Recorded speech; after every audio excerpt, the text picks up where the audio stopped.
Ganito pala ang ginagawa ko mga madam para makatipid ako sa pantanim na lupa and at the same time, makatulong tayo kay Mother Nature. Yung mga pinagbalutan o pinaglagyan ng cat food ng mga pusa ko, hindi ko yun itinatapon since napakakapal naman niya at napakatibay. Isa pa nakatipid na ako, hindi na ako bibili ng mga taniman.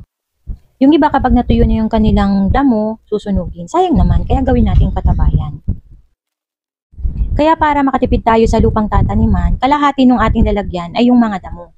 Tapos nilagyan ko din po yan ng mga karton. Kasi marami po akong napanood ng mga nag-garden din na sinabi nila na ang karton daw po ay nakapagpapataba din ng lupa. After nyan, sinod ko na yung lupa na pagtataniman natin. O diba, napakalaking tipid. Baka maitanong yung mga madam bakit kailangan ko pang ilagay sa lalagyan, pwede namang i-direct sa lupa.